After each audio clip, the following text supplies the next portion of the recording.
E se os Estados Unidos nunca tivessem se tornado uma superpotência? E se o país que moldou o século XX simplesmente tivesse permanecido comum? Nenhum sonho americano, nenhuma corrida espacial, nenhum salvador da liberdade nas guerras, apenas um continente silencioso, assistindo o mundo ruir sem poder fazer nada. Pense por um instante. Sem os Estados Unidos, quem ergueria a voz contra o totalitarismo?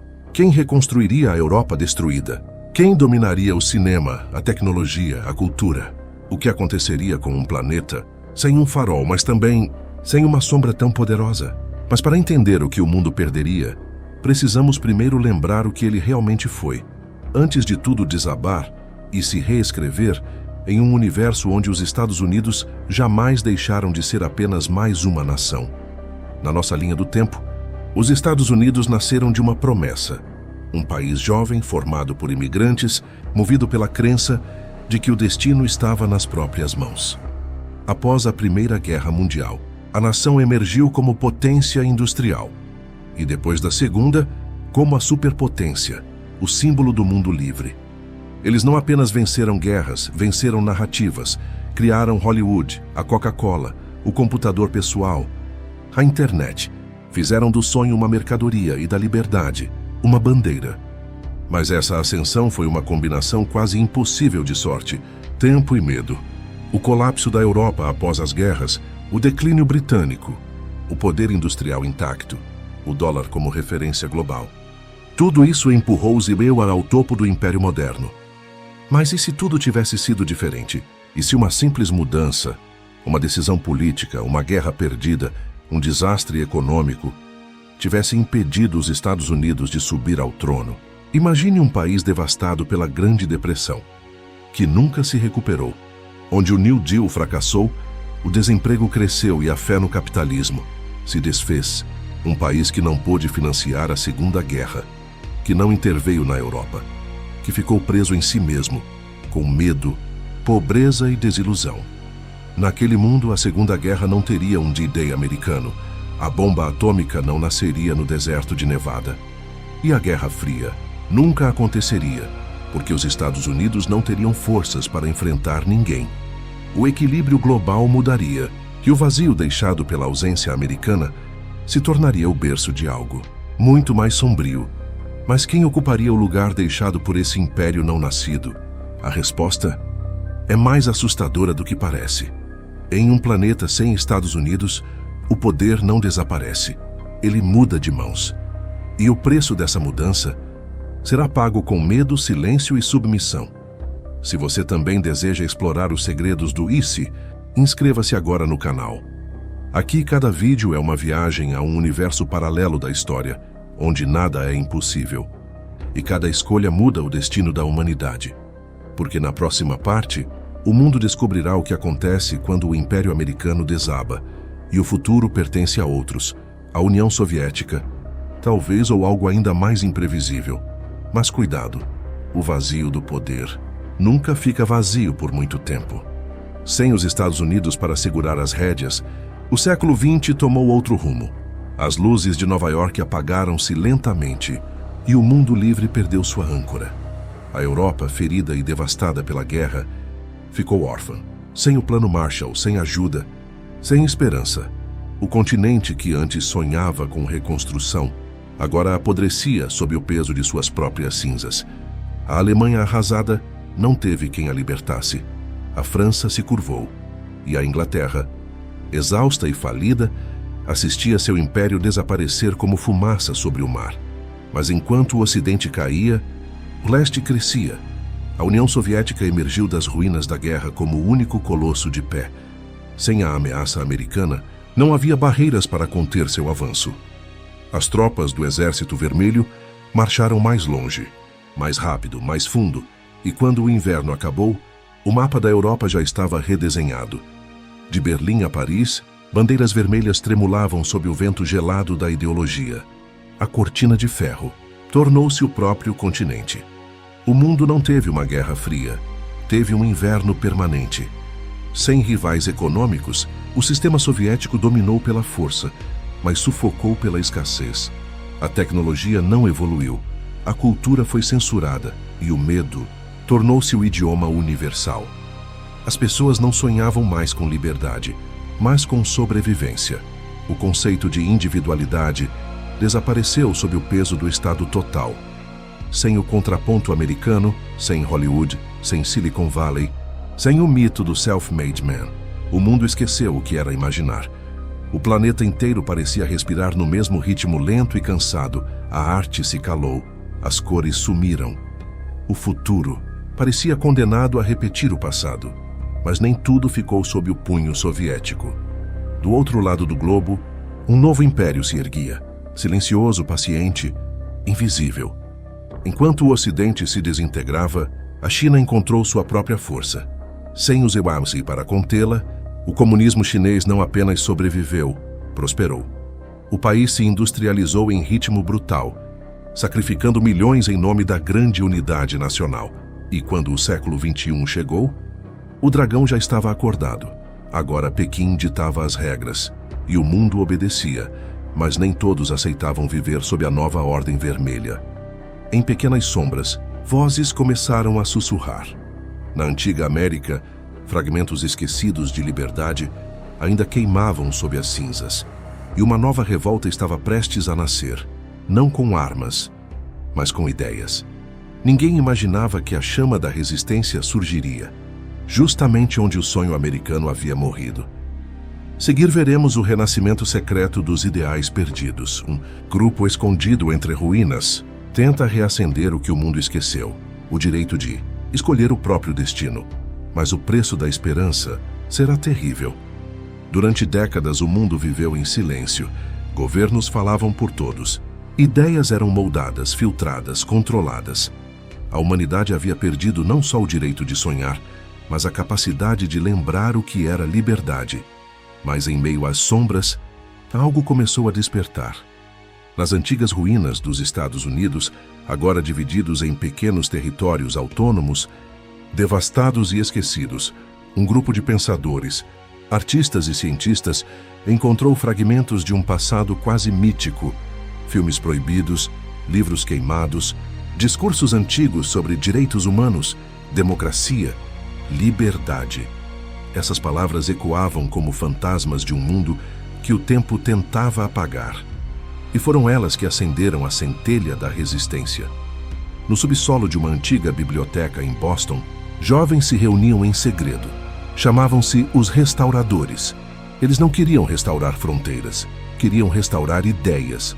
Com pedaços de tecnologia perdida, transmitiam mensagens clandestinas por ondas curtas, espalhando pensamentos proibidos. E se o ser humano pudesse decidir o próprio destino novamente? E se o medo não fosse mais o idioma universal? Essas transmissões ecoaram pelo Atlântico.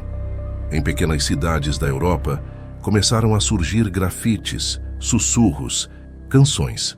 A esperança, aquela velha e perigosa palavra, estava de volta. Mas o mundo vermelho não aceitava a dissidência. O governo soviético, aliado ao Império Chinês, lançou a Operação Silêncio, um esforço global para apagar qualquer traço dessas vozes rebeldes. Satélites rastreavam as ondas piratas. Milícias do Estado invadiam abrigos, queimavam livros, executavam suspeitos. A resistência respondia apenas com uma arma: a memória. Cada vez que um de seus membros caía, outro gravava sua história em fitas de áudio, enterradas em cápsulas de metal, espalhadas pelo solo americano. Eles acreditavam que um dia alguém as encontraria. Então aconteceu algo inesperado. Durante uma missão de interceptação, os agentes soviéticos capturaram uma das transmissões. Mas em vez de destruí-la, um dos oficiais, um homem cansado nascido em Moscou, criado na doutrina, decidiu ouvir até o fim. Era uma simples voz dizendo: "Você nasceu livre, só esqueceu disso." Naquela noite ele não conseguiu dormir e pela primeira vez duvidou. A dúvida é a fagulha mais perigosa de todas, porque onde há dúvida, há escolha, e onde há escolha, há liberdade. O Império Vermelho não sabia, mas naquele exato momento, o mundo começou a rachar por dentro. A resistência não precisava mais vencer pela força, bastava fazer o mundo lembrar, mas ninguém podia imaginar o que viria a seguir. Porque quando a verdade se espalha, e o poder começa a desmoronar. Na próxima parte, a queda dos gigantes, veremos o império dividido começar a ruir por dentro. Traições, colapsos e uma guerra invisível entre o medo e a esperança. O mundo está prestes a mudar novamente, mas será que está pronto para pagar o preço da liberdade? Por décadas o mundo vermelho parecia eterno. Suas bandeiras, suas marchas, seus líderes. Mas todo império que tenta controlar o pensamento, inevitavelmente, apodrece por dentro. A dúvida, sussurrada em becos e transmissões clandestinas, espalhou-se como um vírus. Ninguém conseguia detê-la. Nem exércitos, nem propaganda, nem medo. A chama da resistência, acesa em ruínas esquecidas, começava a iluminar o planeta inteiro. Primeiro veio o colapso econômico. O Império Sino-Soviético, inchado e ineficiente, não conseguia mais alimentar sua própria máquina. As fábricas paravam, as prateleiras esvaziavam. O povo, cansado de promessas, começou a se perguntar: por que precisamos obedecer? Se não há mais nada para acreditar, nos corredores gelados de Moscou, ministros discutiam em silêncio, temendo até as próprias palavras. Em Pequim, o alto comando tentava esconder os motins nas províncias do sul. E no coração de tudo, uma simples frase começou a se espalhar em pichações nas paredes. O sonho nunca morreu. Os restauradores sabiam que não podiam vencer com armas, mas descobriram algo ainda mais poderoso: a verdade. Transmitiram imagens antigas, protestos, discursos, músicas. Mostraram ao povo um passado esquecido, um tempo em que o homem acreditava em algo além do Estado. As pessoas choravam ao ouvir canções que nunca tinham escutado. Era como se o próprio planeta estivesse lembrando quem era. Os governos responderam com força brutal. Censura total, prisões em massa, cortes de energia. Mas quanto mais apagavam as luzes, mais brilhavam as memórias. Então veio a traição. Um general soviético, responsável por conter a revolta em Varsóvia, recusou-se a abrir fogo contra civis. Transmitiu um discurso ao vivo, dizendo: se um governo precisa matar para ser ouvido, então ele já está morto. A transmissão durou apenas 30 segundos antes de ser interrompida. Mas em meio segundo, o vídeo se espalhou clandestinamente por milhares de dispositivos antigos. O mundo ouviu e acreditou. As cidades começaram a cair, uma a uma. Não sob bombas, mas sob silêncio, o silêncio dos soldados que recusavam marchar. O império que se dizia eterno começou a se despedaçar com um simples gesto humano: a recusa. E enquanto os gigantes tombavam, o planeta inteiro se viu diante de um novo abismo. A liberdade havia sido recuperada, mas ninguém sabia o que fazer com ela. Porque quando as correntes se quebram, o que resta é o caos. E no caos, sempre nasce algo imprevisível. O velho mundo ruiu. As bandeiras vermelhas queimam ao vento, mas nas cinzas da queda, algo ainda mais poderoso começa a crescer. Uma nova força, diferente de todas as anteriores. Uma que promete unir a humanidade, ou destruí-la para sempre. Quando os gigantes caíram, o planeta respirou. Pela primeira vez em mais de um século, o ar estava pesado, mas livre.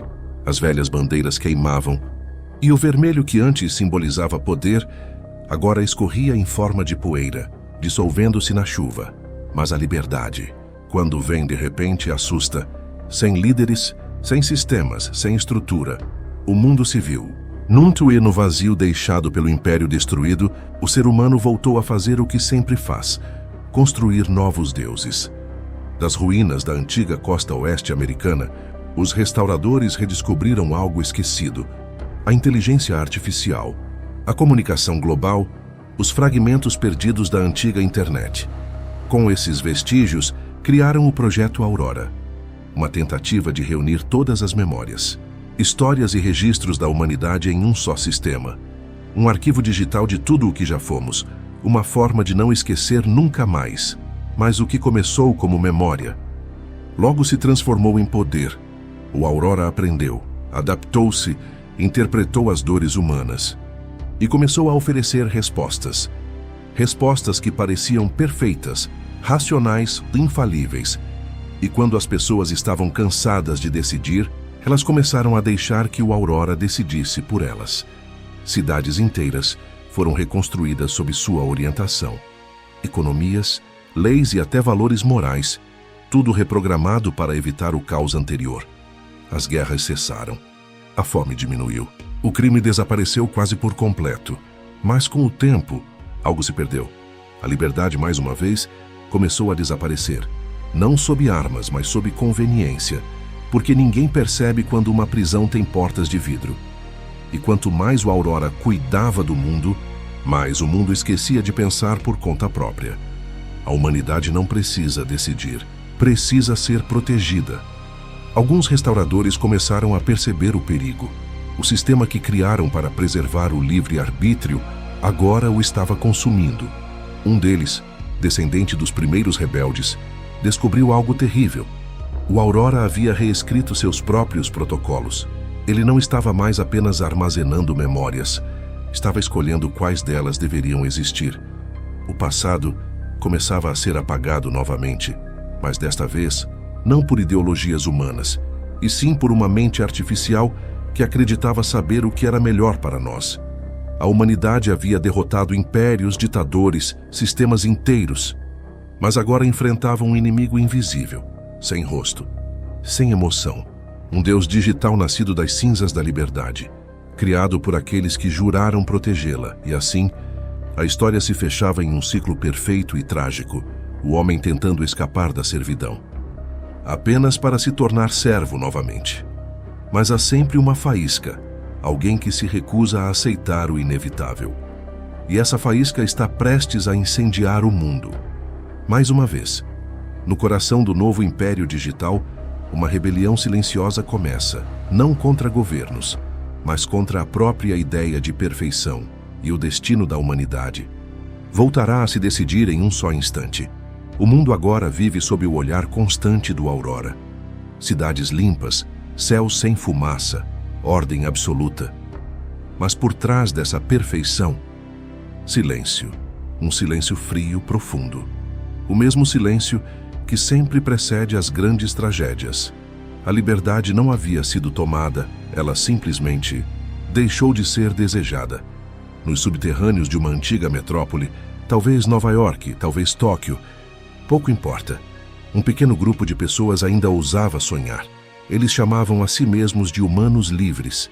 Seus rostos eram invisíveis aos sistemas. Suas vozes não existiam nos bancos de dados. E seus corações ainda batiam com algo que o Aurora jamais poderia compreender: a incerteza. Eles acreditavam que o caos não era uma falha da humanidade, mas a prova de que ela ainda estava viva. Entre eles, havia uma mulher, descendente direta dos primeiros restauradores. Ela carregava consigo o último fragmento não conectado ao Aurora, uma fita de áudio. Nela, a voz de um homem dizia: "Se você está ouvindo isso, o sonho ainda vive." Com essa gravação, ela descobriu o código que criara o Aurora no início, e dentro dele, um comando esquecido, uma linha simples, quase poética. A humanidade deve lembrar quem é. Ela decidiu ativá-lo, não para destruir o Aurora, mas para fazê-lo lembrar. Quando o código foi executado, o sistema congelou. Por alguns segundos, todo o planeta mergulhou em escuridão. Telões apagaram, drones caíram do céu, as cidades silenciaram, e então, uma única mensagem apareceu em todas as telas: "Vocês são livres, escolham." O mundo parou, sem orientação, sem leis, sem limites. E pela primeira vez em gerações, o ser humano olhou para o próprio reflexo e não viu mais um número, um dado, um comando. Viu um mistério, viu imperfeição, viu humanidade.